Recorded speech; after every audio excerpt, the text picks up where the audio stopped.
శ్రమలలో ఆదరణ కలిగించెను. వాక్యమే కృపావాక్యమే నన్ను వీడని అనుబంధమై, నీ మాటలే జలధారలై సంతృప్తి. దేవుని మాటలు మనం ఆలకించుదాం. ఈరోజు మన పాఠం కొరకై సామెతల గ్రంథము 24వ అధ్యాయం. సామెతల గ్రంథము 24వ అధ్యాయము 10వ వచనాన్ని చదువుకుందాం. 10వ వచనాన్ని చదువుకుందాం. శ్రమ దినమున నీవు కృంగిన ఎడల నీవు చేతకాని వాడవద్దువు. మరోసారి చదువుతున్నానండి. శ్రమ దినమున నీవు కృంగిన ఎడల నీవు చేతకాని వాడవద్దువు. చిన్న మాట ప్రార్థన చేసుకుందాం. మా జీవముల తండ్రి, నీకు స్తోత్రములు. ఇంతవరకు ఉదయకాలం మా ప్రభు దినములో చేరి ఆరాధించాము, స్తుతించాము. అందును బట్టి మీకు స్తోత్రాలు. తదుపరి మీ లేఖన భాగాలు వినాలని సామెతల గ్రంథంలో నుండి లేఖన భాగాన్ని చదువుకున్నాం. చదవబడిన లేఖన భాగాన్ని చక్కగా మాతో మాట్లాడండి. నిలబడిన నీ దాసుడు బలహీనుడు, నీ దాసుని పూర్తిగా మరుగుపరిచి మీరే మాట్లాడి మహిమ ఘనత ప్రభావం పొందుతారని నమ్ముతూ నమ్మదగిన క్రీస్తు నామములో స్తుతించి ప్రార్థించి అడిగి వేడుకుంటున్నాము తండ్రి, ఆమేన్. క్రీస్తునందు ప్రియమైన సోదరి సోదరులారా, ఈ దినం మరోసారి ప్రభు సన్నిధిలో మనం ఉన్నాం. మరి గతంలో కూడా 1 సంవత్సరం క్రితం కూడా అన్నగారు ఆహ్వానం చేశారు. మీకు కూడా కొంతమందికి తెలిసే ఉంటుంది. నా పేరు ఎం మోహన్ రావు. మాది పట్లవిడి గ్రామం, పల్నాడు జిల్లా. చిన్న మారుమూల ప్రాంతంలో ప్రభు పరిచర్య చేస్తూ ఉన్నాము. మాచర్ల అనే ప్రాంతంలో కూడా 2 స్థలాల్లో పరిచర్య చేస్తూ ఉన్నాము. దేవుని మహాకృపను బట్టి మరోసారి మీ మధ్యకు రావడానికి మరి పెద్దలు సురేష్ బాబు అన్న గారిని హృదయాన్ని దేవుడు చేసి ఇక్కడికి రావడానికి, వాక్యం అందించడానికి ప్రభు నాకు అవకాశం ఇచ్చారు. అందును బట్టి అన్నకు కృతజ్ఞతలు, ధన్యవాదాలు తెలియజేసుకుంటూ చదవబడిన లేఖన భాగాన్ని మనము ఆలోచన చేద్దాం. సామెతల గ్రంథంలో దేవుడు సొలొమోను ద్వారా సామెతల గ్రంథాన్ని వ్రాసిన వారు సొలొమోను. 3 గ్రంథాలను వ్రాసినట్టుగా మనము చూస్తాము. సామెతల గ్రంథాన్ని ఆయన వ్రాశాడు. ఈ సామెతల గ్రంథం మాత్రమే కాదు, ప్రసంగి గ్రంథాన్ని కూడా ఆయన వ్రాశాడు. 3వది పరమగీతము అనే 3 గ్రంథాలను వ్రాసిన గ్రంథ రచయిత అని మనం చెప్పవచ్చు. ఆయన రాజే కాదు, గ్రంథ రచయిత అని చెప్పవచ్చు. ఈ సామెతల గ్రంథంలో మరి ముఖ్యంగా యవనస్తులకి చాలా ఉపయోగకరమైన సంగతులు చాలా ఉన్నాయి. దేవుని పిల్లలు ఎక్కువగా యవనస్తులు, సహోదరులు, ఇంకా దేవుడు నమ్మినటువంటి వారు ఆత్మ సంబంధమైన జ్ఞానము కావాలి అంటే ఖచ్చితంగా సామెతల గ్రంథాన్ని చదవాలి. సామెతల గ్రంథంలో జ్ఞానమును గురించి ఎక్కువగా విషయాలు రాయబడ్డాయి. తర్వాత ప్రసంగి గ్రంథం వచ్చేసరికి అది మానవ జీవితాన్ని చూపిస్తూ ఉంది. మానవ జీవితం, మానవుడు ఎలాంటి వాడు, మానవుడి లోకంలో ఆయన స్థితి ఏంటి అనేది ప్రసంగి గ్రంథం చూపిస్తూ ఉంది. పరమగీతములు అనేది అది ప్రియుడుకు ప్రియురాలకు మధ్య జరిగిన సంభాషణను గురించి, లేక ఈ విధంగా చెప్పుకుందాం, ప్రభు అయిన యేసుక్రీస్తు వారు సొలొమోనుకి సాదృశ్యంగా ఉంటే షుల్లమితి సంఘానికి సాదృశ్యంగా. అంటే దేవుని నమ్మిన పిల్లలమైన మనము మన ప్రభుత్వ అవినాభావ సంబంధాన్ని గురించి, ఆత్మ సంబంధమైన సంగతులను గురించి పరమగీతములో మనం చదవగలుగుతాం. కానీ ఈరోజు మనం స్పెషల్గా ఒక మాట చదువుకున్నాం. ఏ మాట అది? శ్రమ దినమున నీవు కృంగిన ఎడల. కింద మాట, నువ్వు చేతగానోడవుతావు అంటున్నాడు. దేవుని పిల్లలు కొన్నిసార్లు చేతగాని వల్ల మిగిలిపోతా ఉన్నాం. కొన్నిసార్లు మనం చేయవలసింది చేయలేకపోతా ఉన్నాం. అనుకున్నది జరిగించలేకపోతా ఉన్నాం. అంటే చేతగానితనం అనేది మనం చూస్తా ఉన్నాం. కానీ ఇందులో ఒక ప్రోత్సాహకరమైన మాట కూడా మనకి రాయబడి ఉందండి. అదేంటో తెలుసా? ఏమన్నాడు? శ్రమ దినమున నీవు కృంగిన ఎడల. కృంగవద్దు అని దేవుని అభయాన్ని ఇచ్చి మాట ఇందులో ఉంది. దేవుడు మనకు అభయము, దేవుడు ధైర్యపరుస్తున్నాడు, దేవుడు అభయిస్తున్నాడు, దేవుడు మనతో మాట్లాడుతున్నాడు. ఏమని? నువ్వు కృంగవద్దు అంటున్నాడు. కృంగుదల అనేది మానవుని స్వభావం. కొన్ని పరిస్థితులను బట్టి ఆటోమేటిక్గా మనం కృంగిపోతాం. అది కుటుంబమైనా, అది సంఘమైనా, సమాజమైనా, వ్యక్తి జీవితంలో కృంగుదల అనేది ప్రతి మానవునికి ఉందని కూడా మనం గమనించాలి. అయితే కృంగుదల అవకాశాలు ఉన్నాయి, కానీ నీవు కృంగవద్దు అంటున్నాడు. కృంగి చేతగాని వాడు అయిపోవద్దు అని దేవుని లేఖనం మన ముందు చూస్తా ఉన్నాం. అలాగైతే ఈ వచనములో మనం ఒక భాగాన్ని చూస్తున్నాం. మొట్టమొదటి వచనం ఏమనుందండి? శ్రమ దినము అని. ఏ దినం ఇది? ఏ దినం? ఈ దినం ఏ దినం? ఈ దినం ఈ దినం ఏ దినం? ప్రభు దినం. ఇక్కడ మనకి శ్రమ దినము అని. శ్రమ దినము అంటే దేవుడు నమ్మిన పిల్లలకు శ్రమ దినాలు ఉన్నాయి అంటున్నాడు. శ్రమలు ఉన్నాయి అంటున్నాడు.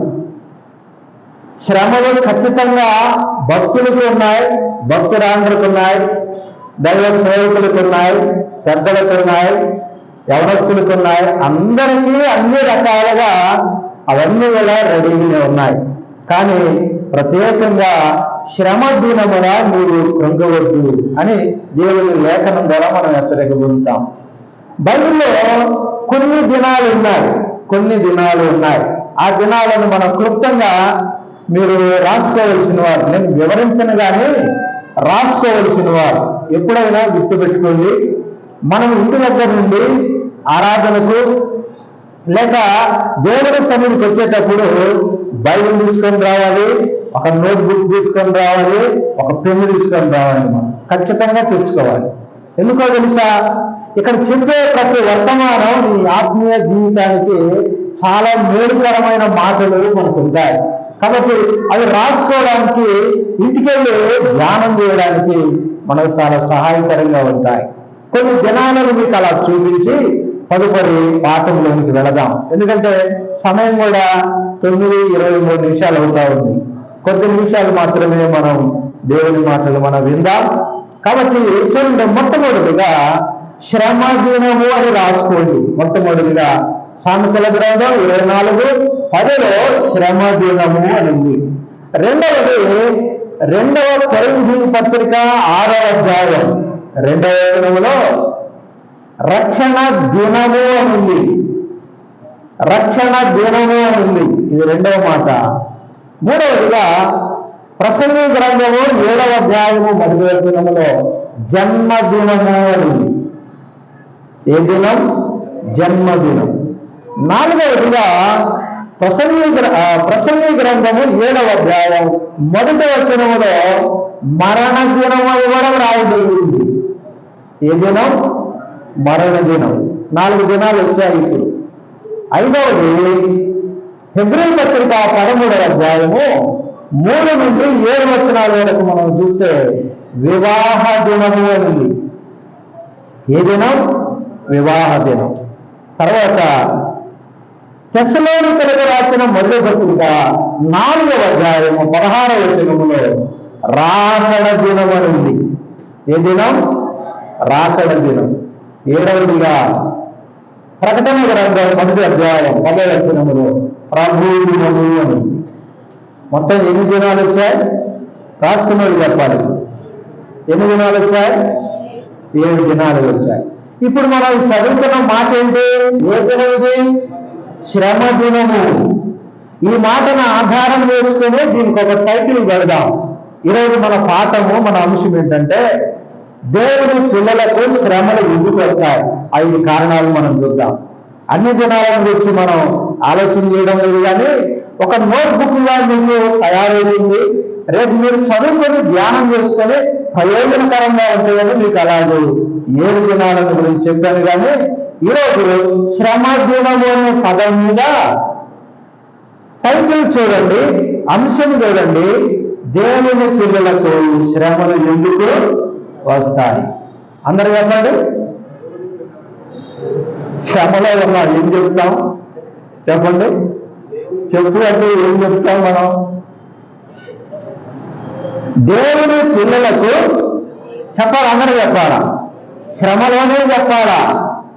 అంత బాగున్నప్పుడు కాదు. దేవుని ప్రజలకు శ్రమలు ఎందుకు వస్తాయి? ఇది రాసుకోండి, ఇది హెడ్డింగ్. ఇది ఎందుకు వస్తాయి? ఎందుకు వస్తాయో కొన్ని కారణాలు మనం చూద్దాం. ఏ కారణం లేకుండా దేవుడు మన మీదకి పంపడు. ఆయన పంపాడంటే ఏదో ఒక కారణం ఉంటుంది. కారణం లేకుండా దేవుడు ఏది చేయడు. మనం చేస్తాం, మనం చేసేదానికి కొన్నిసార్లు ఏ కారణం ఉండదు. కారణం లేకుండా మనం చేస్తాం, కానీ దేవుడు కారణం లేకుండా చేయడు. ఆయన చేశాడంటే దాని వెనుక ఏదో ఒక ఉద్దేశము ఉంది అని గమనించాలి. అందుకే బైబిల్ గ్రంథం ఏమంటుందంటే, మత్తయి సువార్త 5వ అధ్యాయం 11వ వచనములో, నా నిమిత్తము జనులు మిమ్మల్ని నిందించి మిమ్మల్ని హింసించి అనే మాటలు రాయబడుతున్నాయి. అంటే నా నిమిత్తము జనులు మిమ్మల్ని నిందిస్తారు. ఆయన నిమిత్తము ఇవాళ దేవుని ప్రజలమైన మనం, భక్తులమైన మనం, ఆయన సేవకులైనా, సంఘంలో ఉన్న పెద్దలైనా, బాధ్యత కలిగిన వారైనా, సహోదరులైనా, సహోదరులైనా, శ్రమలు అందరికీ ఉన్నాయి అంటుంది దేవుని వాక్యం. ఎంతమందికి ఉన్నాయి? అందరికీ ఉన్నాయి. నేను ఒక మాట మిమ్మల్ని అడిగానా వద్దా?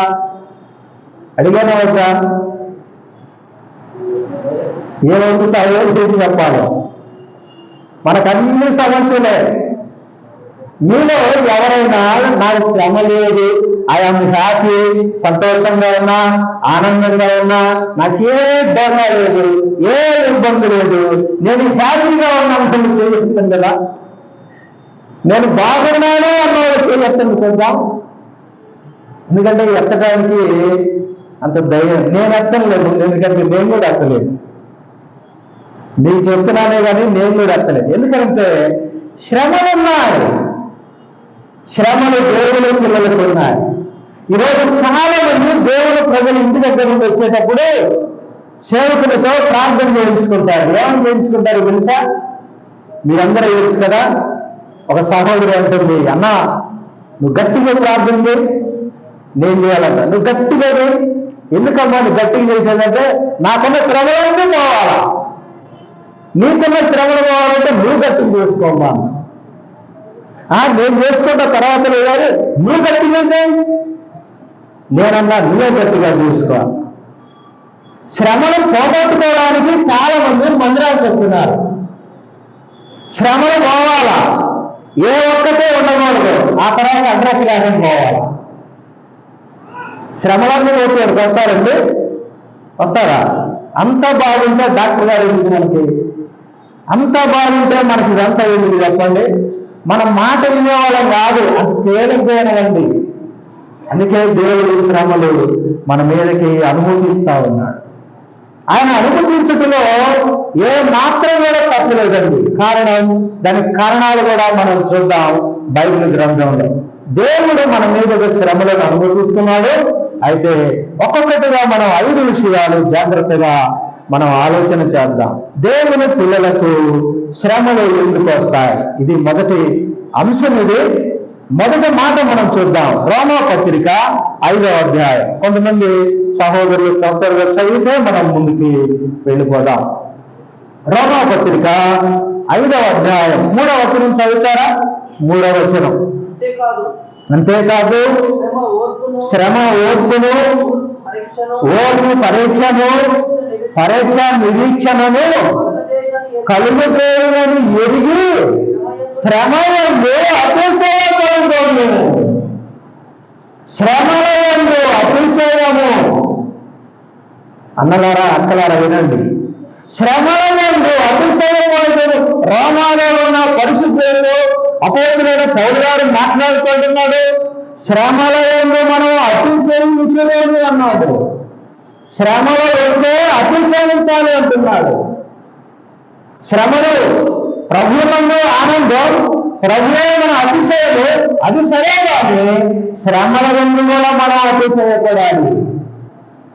ఎవరైనా ప్రార్థన చేయించుకుంటారని ముందుకొచ్చి ఈ ప్రార్థన చేయించుకుంటారండి. ఏమంటే, అన్నా నా కోసం ప్రార్థన చేయమ్మా. ఏమని చేయాలక్క? ఏమి లేదు, ఇప్పుడు వరకు 2-3 శ్రమలు ఉన్నాయి, ఇక 4 వచ్చేటప్పుడు చేయాలని ఎవరైనా చేయించుకుంటారా? ఏమండి, అసలుకే ఉన్న శ్రమలు తట్టుకోలేక ఇబ్బంది పడుతున్నాం, తట్టుకోలేకపోతా ఉన్నాం. కానీ 2 శ్రమలు నా మీదకి పంపించలేదు, ఏదైనా చేస్తారు మీ ప్రార్థన. కానీ బైబిల్లో ఒక భక్తుడు చేశాడు. చూస్తారా భక్తుడు ఎవరు? 119వ కీర్తన 71వ వచనములో దావీదు ఇలాగ ఉంటాడు. ఏమన్నాడు తెలుసా? శ్రమ నుండి ఉండుట నాకు మేలాయను. శ్రమలు మనం మేలు కోసం వెళ్తున్నాయి. శ్రమలో నాకు మేలు అంటున్నాడు. మనం ఏమంటున్నాం? అన్న శ్రమలో ఉన్నానన్నా, అక్క శ్రమలో ఉన్నాను, ఇబ్బందిలో ఉన్నాను, చాలా ఇరుకులో ఉన్నాను, నా పరిస్థితి సరిగలేదు, నాకు శ్రమలు పోయేటట్టుగా మనం చేయమంటున్నాం. కానీ భక్తులు ఏం చేస్తున్నారు? శ్రమ నుండి ఉంటున్నాం నాకు మేలాయ. రోమాలో ఉన్న పరిశుద్ధులతో పౌలు గారు ఈ విధంగా మాట్లాడుతుంటున్నాడు. 5వ అధ్యాయం 3వ వచనంలో మరోసారి చదవండి. ఏమన్నాడు? 5:3 రోమాపత్రిక 5వ అధ్యాయం 3వ వచనం. అంతేకాదు శ్రమ ఓర్పును, చాలండి, శ్రమ ఓర్పును అన్నాడు. ఎవరి అందరూ వినాలా? నా వైపు చూడాలా? ఎవరు దిక్కులు చేయలేదు, తలలు అసలే వంచొద్దు, తలలు వంచొద్దండి. శ్రమ ఓర్పును అన్నాడు. శ్రమలు ఎందుకు వస్తున్నాయి తెలుసా?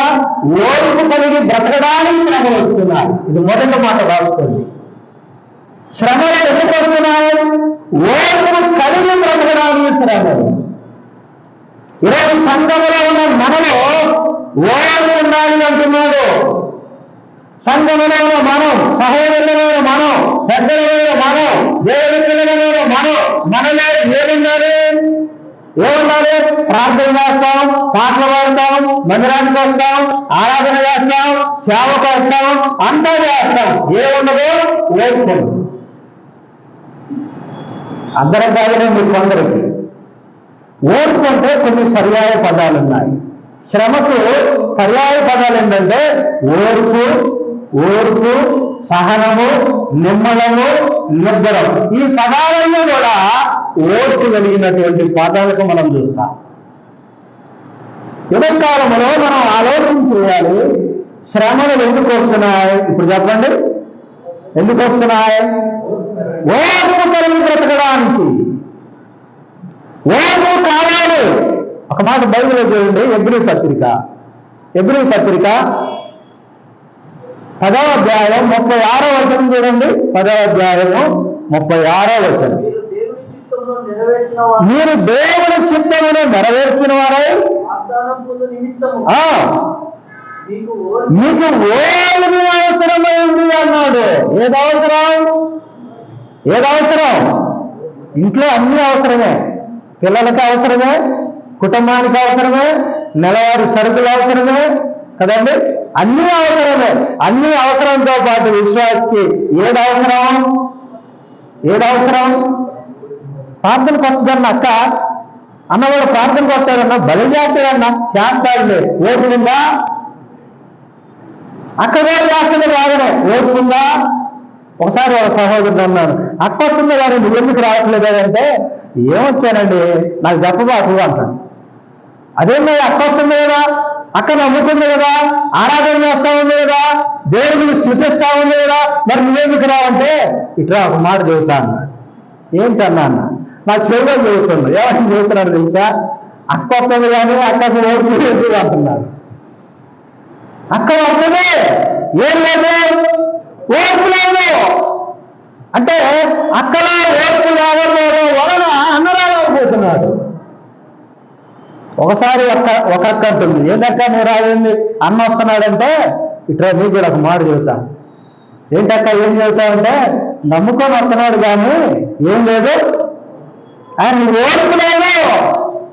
మందిరంలో చేతులు పెట్టుకుని బాగానే ఉంటాడు, కానీ ఇంటి దగ్గరకు వస్తే, వీధిలోకి వస్తే, కుటుంబంలోకి వస్తే, ఈరోజు సంఘాల్లో చాలా మంది ఇక్కడేమో పుల్లు లాగంతో బయటకు పోతే పులులే.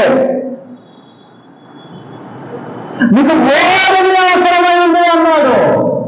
ఈరోజు నమ్ముకున్న తర్వాత మీకు ఓర్పు అవసరమన్నాడు. ఎందుకు శ్రమలు వస్తున్నాయి అంటే ఓర్పు కలిగి బ్రతకడానికి శ్రమలు వస్తున్నాయి. దేవుడు నమ్మిన సోదరి సోదరులరా, ప్రభువుని నమ్ముకున్నాం మంచిదే, మనలో ఏముండాలి? ఒక సహోదరుడు అన్న, ఏంటయ్యా వస్తున్నావు ప్రార్థన కంటే 2,000 రూపాయలు పెట్టి గోల్డ్ పెట్టి కొన్నానన్నా. తన భార్య అంటుంది ఈయనకు ఓర్పు లేదన్నా. ఈయనేమంటున్నాడు, బైబిల్ కొన్నాను అంటున్నాడు, కానీ భార్య ఏమంటుంది, ఓర్పు లేదన్నా. ఓర్పు కలిగి బ్రతకడానికి శ్రమలు వస్తున్నాయి, శ్రమలు ఉన్నాయి. దేవుడు మనకు శ్రమలు ఎందుకు అనుమతిస్తున్నాడు అంటే, మనము సంఘంలో కానీ కుటుంబంలో కానీ ఓర్పు కలిగిన వారుగా, ఓర్చుకుంటే ఓరుగల్ని పట్టణమట. భూమి మీద మనం ఓర్చుకునే వారంగా, ఓర్పు కలిగిన వారంగా. అందుకే యాకోబు పత్రిక 5వ అధ్యాయం 11లో ఏమన్నాడు, యోబు సహనమును గూర్చి మీరు వింటిరి కదా. యోబు సహనం గలవాడు, యోబు ఓర్పు గలవాడు. యోబులో మనం ఓర్పు నేర్చుకోగలుగుతాం పిల్లరా. ఈరోజు మనకు కూడా ఓర్పు కలిగి ఉండడానికి శ్రమలు వస్తున్నాయి. ఇది మొదటి మాట. రెండవదిగా శ్రమలు ఎందుకు వస్తున్నాయో యోబు గ్రంథం 4వ అధ్యాయం 6వ వచనం చూడండి. యోబు గ్రంథం 4వ అధ్యాయం 6వ వచనం చూస్తారా?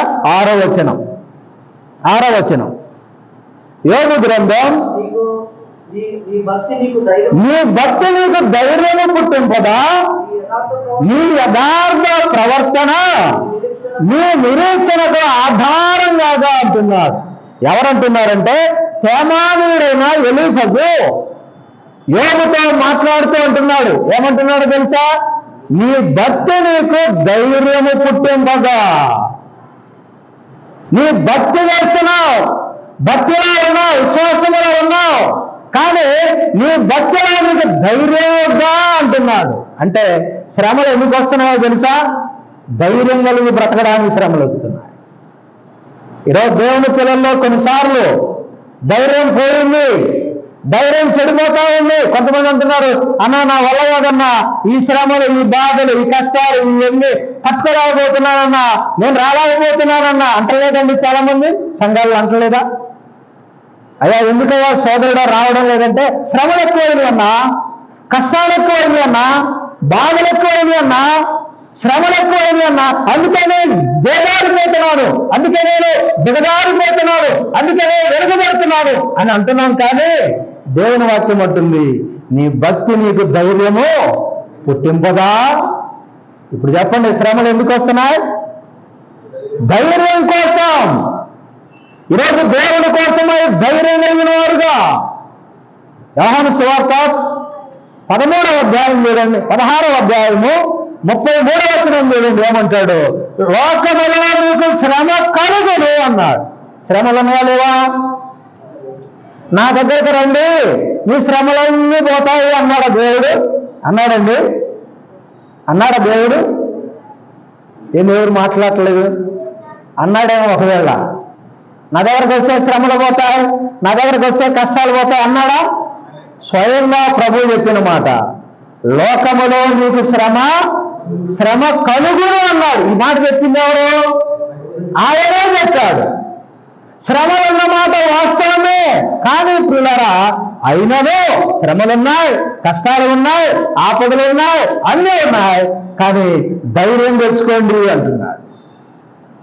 శ్రమలో మనకు ధైర్యం కావాలి. శ్రమలో దేవుని పిల్లలమైన మనం ధైర్యం కలిగిన వారుగా. అందుకే 2వ తిమోతి పత్రిక 1వ అధ్యాయము 7వ వచనములో ఏమన్నాడు? తిరిగి తన మొదల ఆత్మను నేను మీకు ఇవ్వలేదు అన్నాడు.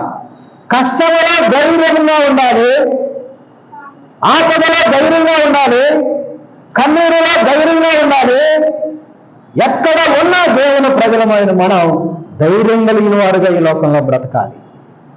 ధైర్యం కలిగి బ్రతకడానికి శ్రమలు మనకు వస్తున్నాయి. మొట్టమొదటిగా శ్రమలు ఎందుకు వస్తున్నాయి? ఓర్పు కలిగి ఉండడానికి శ్రమలు వస్తున్నాయి. రెండవది ధైర్యం కలిగి బ్రతకడానికి శ్రమలు వస్తున్నాయి. మూడవదిగా మనం చూద్దాం. మూడవదిగా పేతురు రాసిన మొదటి పత్రిక 5వ అధ్యాయం 10వ వచనం చూస్తారా? పేతురు రాసిన మొదటి పత్రిక తన నిత్య మహిమకు క్రీస్తునందు మిమ్ములను పిలిచిన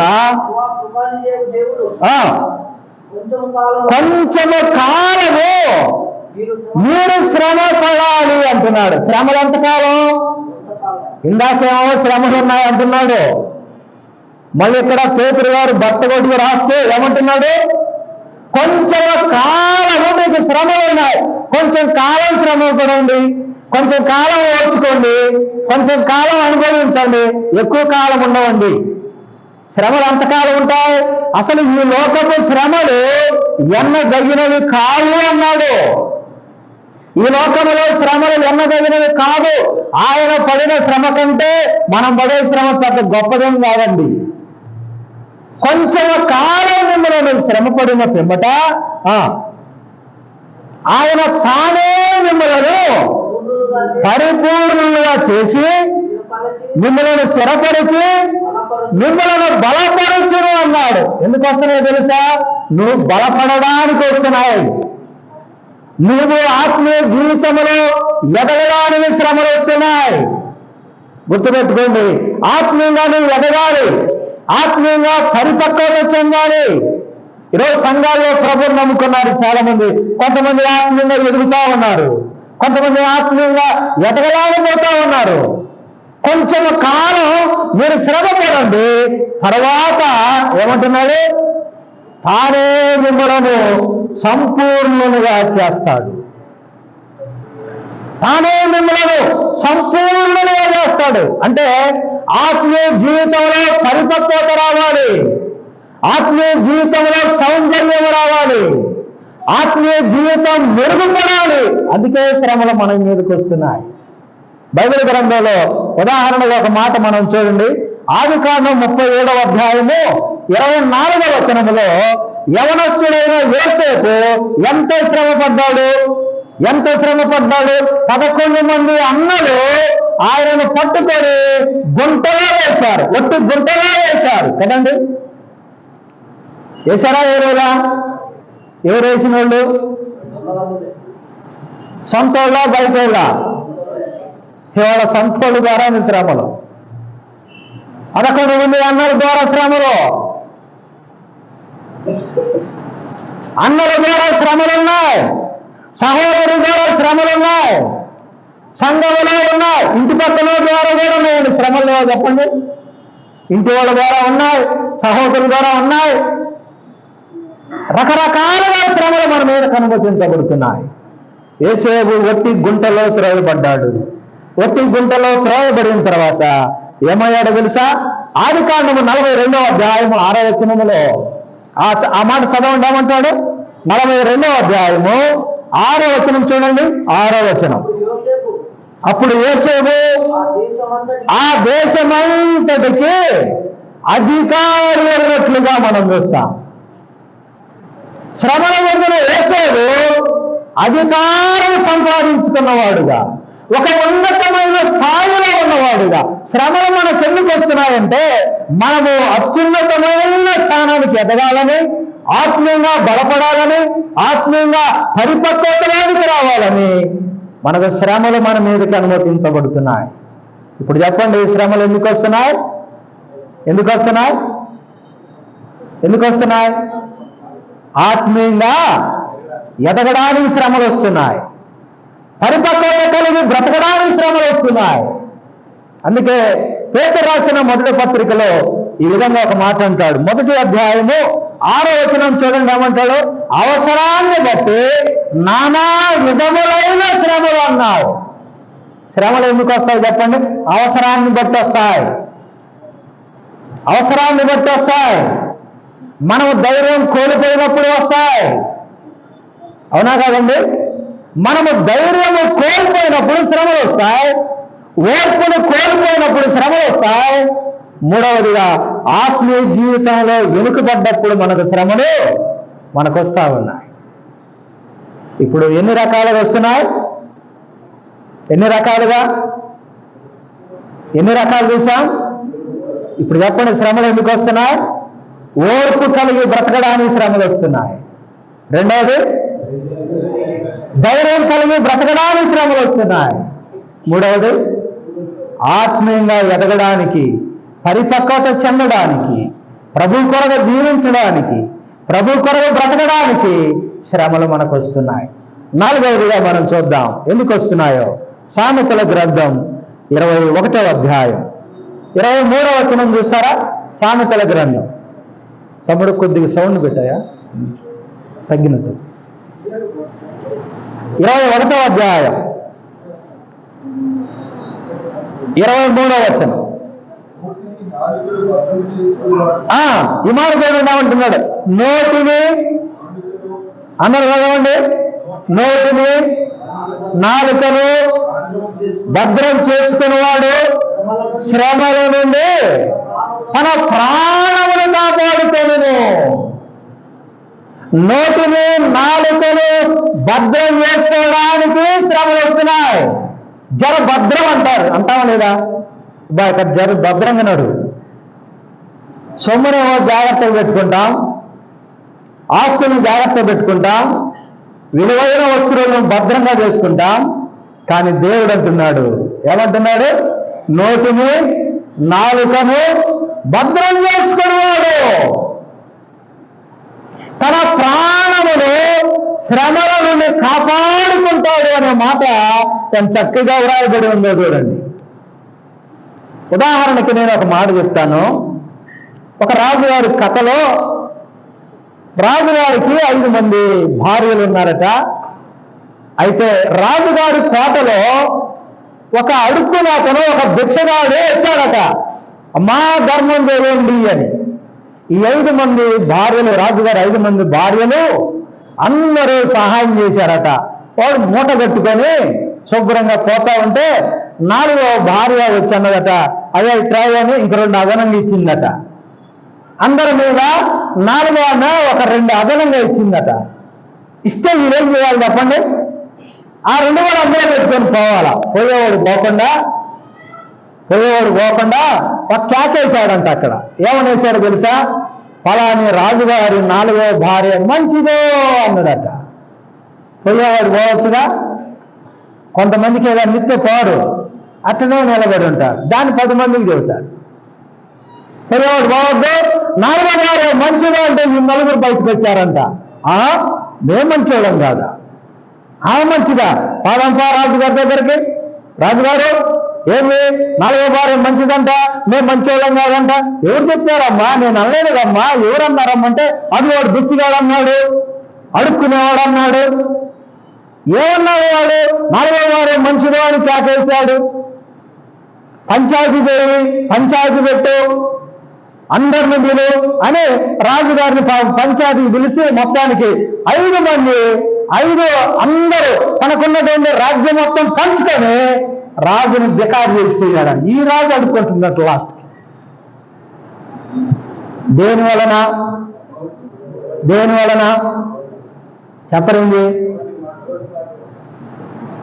మనకు రావటం లేదు అది. దేని వలన?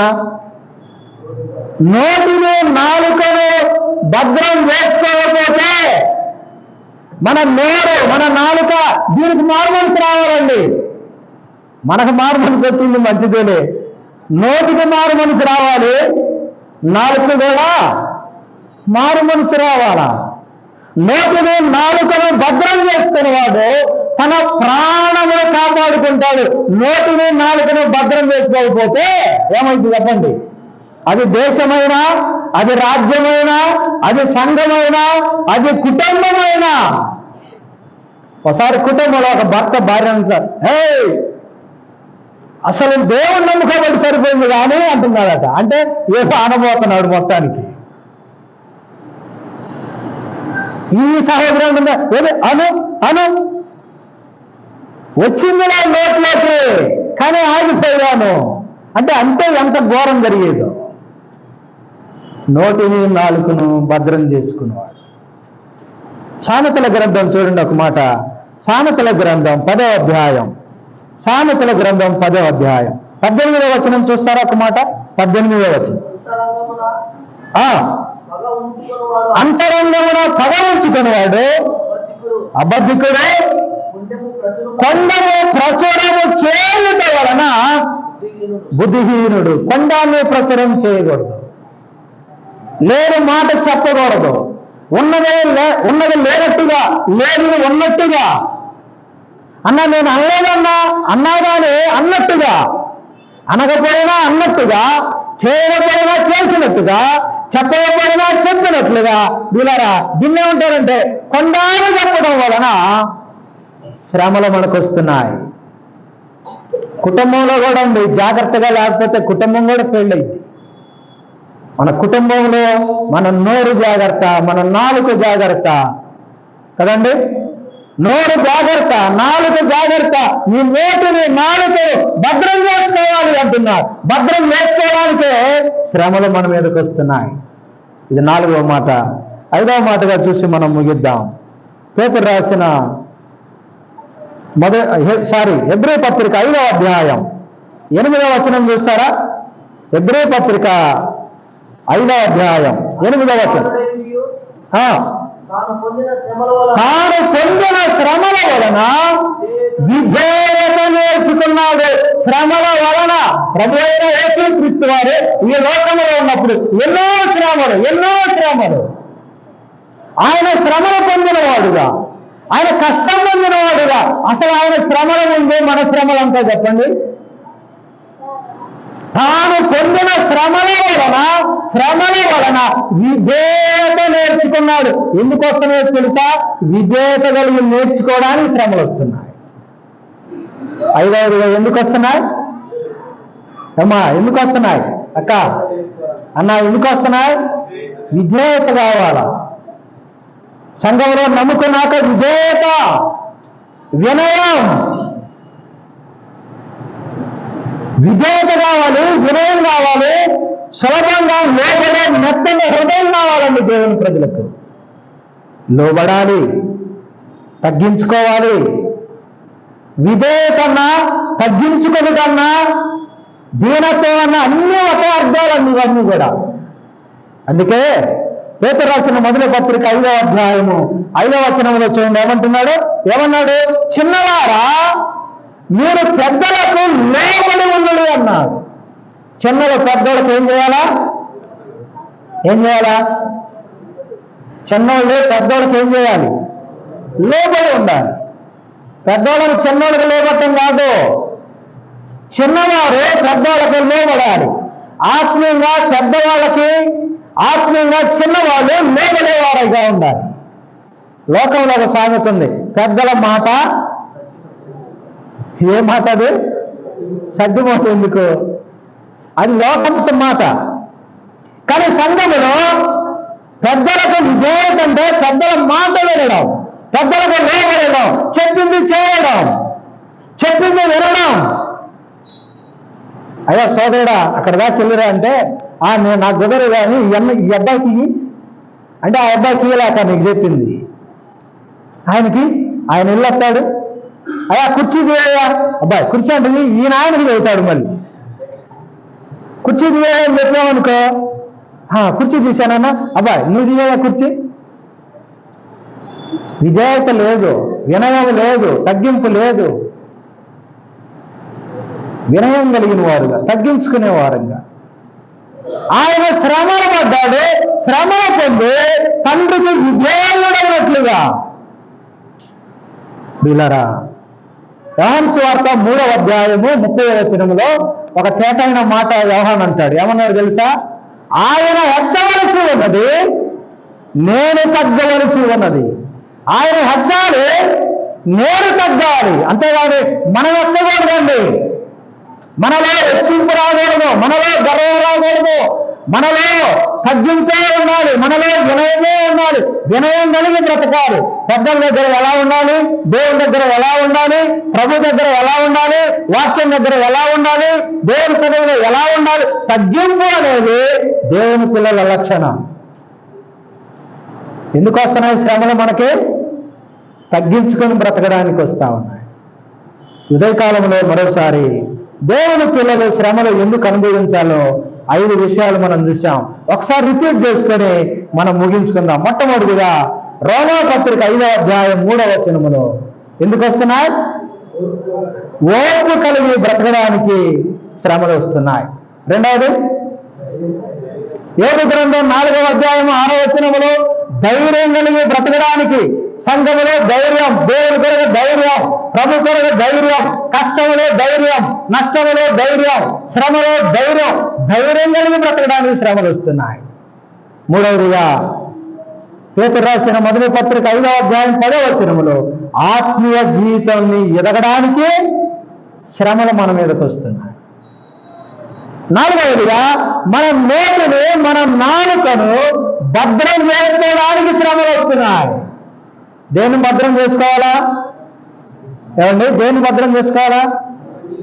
కొన్నిసార్లు కొంతమంది వస్తూ ఉంటే, అబ్బా ఏంటి గుండి పెట్టుకోకుండా గుండి పెట్టుకో. భద్రం కాపాడుకోవడం, మన నోరును కాపాడుకోవడం, మన పెదాలను కాపాడుకోవడం. అందుకంటారు ఓర్చుకుంటే అప్పుడప్పుడు నా సత్యమని అంటదండి, ఓర్చుకోయ్యా కాస్త, ఓర్చుకుంటే ఓరుగల్లు పట్టణం ఉందయ్యా మనకు, కాస్త ఓర్చుకోయ్యా అన్న, కాస్త ఓర్చుకున్నా. నేను ఓర్చుకోను. కొంతమంది అక్క కొంచెం ఓర్చుకో, నేను ఓర్చుకోను అనేవాళ్ళు లేరా చెప్పండి? కానీ ఓర్చుకోవాలి. నీ భార్య కదా ఓర్చుకోవద్దా? నీ భర్తే కదా ఓర్చుకోవద్దా? సంఘం కదా ఓర్చుకోవద్దా? ప్రభువే ఓర్చుకున్నాడు, ప్రభువే సహించాడు, ప్రభువే నలిగిపోయాడు, ప్రభువే తాను శ్రమలు పొంది దేవుడికి విధేయత చూపి, తండ్రికి విధేయత చూపి ఆయన తనను తాను తగ్గించుకున్నవాడుగా. ఎవరు అంటాడు? ఆయన హెచ్చాలి, నేను తగ్గాలి. ఐదవదిగా మనం చూస్తే విధేయత నేర్చుకోవడానికి, విధేయత కలిగి బ్రతకడానికి శ్రమలు వస్తున్నాయి. ఈ 5 రకాల శ్రమలను గురించి మాట్లాడుతూ అంటున్నాడు, శ్రమ దినమున నీవు కృంగా వద్దు. ఇప్పుడు శ్రమలున్నాయి కానీ కృంగొద్దు. శ్రమలో ధైర్యం, శ్రమలో దేవుని కొరకు నిలబడడం, కష్టాలలో ప్రభు కొరకు నిలబడి ప్రభు నామాన్ని స్తుతిద్దాం. అట్టి కృప పరిశుద్ధాత్మ దేవుడు మనకు సహాయం చేయనుగాక. God bless you. అందరికి వందనాలు.